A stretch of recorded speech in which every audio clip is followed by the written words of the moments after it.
The pleasure of the House that Bill number 30 be now read a second time. I recognize the Minister of Public Safety. Thank you, Madam Speaker. Madam Speaker, I'm pleased to rise in the House today for the second reading of the amendments to the Coroners Act.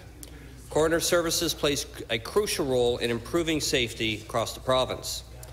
All deaths that are unnatural, unexpected, unexplained, or unattended must be reported to the Coroner Services. Coroner Services is responsible for determining whether such deaths are due to natural causes, accident, suicide, or homicide. In some of these cases, the circumstances dictate a coroner's inquest is necessary. Madam Speaker, the proposed amendments in this bill will address a wide range of issues related to these inquests. Jurors are the backbone of any inquest. They perform a vital civic duty when they are called upon. They are not volunteers.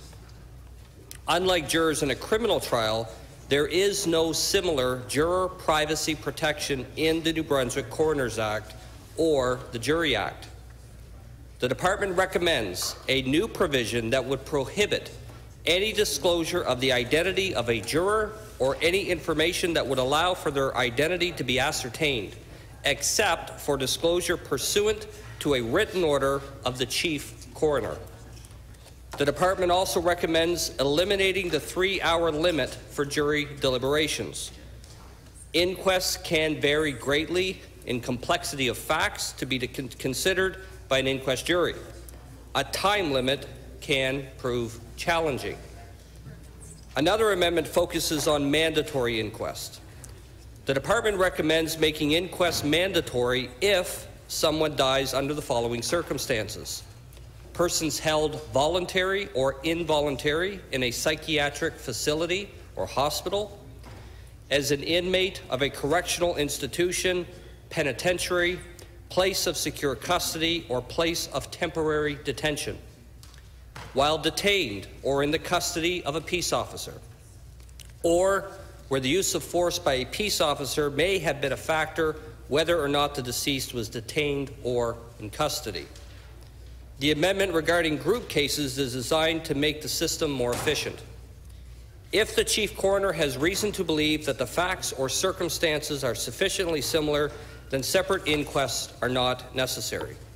For example, multiple drug-related deaths happening in the same house, or multiple fatalities from a single motor vehicle accident. Lastly, Madam Speaker, the Department would like to amend the Act to enable the Minister to appoint more than one Deputy Chief Coroner. The Act currently only permits one coroner to this position. In the past years, the number of inquests conducted was typically 0 to 4.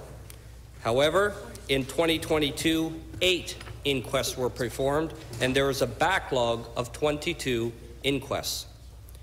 With an additional Deputy Chief Coroner, more inquests can be conducted and the backlog reduced or eliminated.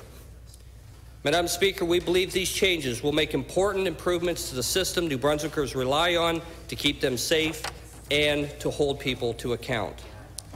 It is important to note the amendment to expand mandatory inquests to cover all non-natural deaths of people in psychiatric care in a hospital was inspired by Hillary Hooper.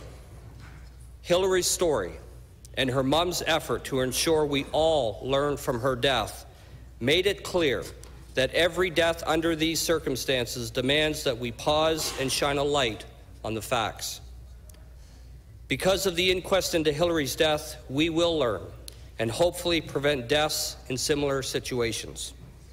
In this sense, I believe it is fair to refer to this bill as Hillary's Law. Madam Speaker, I also want to acknowledge the work that you have done as my colleague from the member for funding the Isles St. John West. Without your research and your advocacy, I would not be here today speaking on this bill. Thank you, Madam Speaker.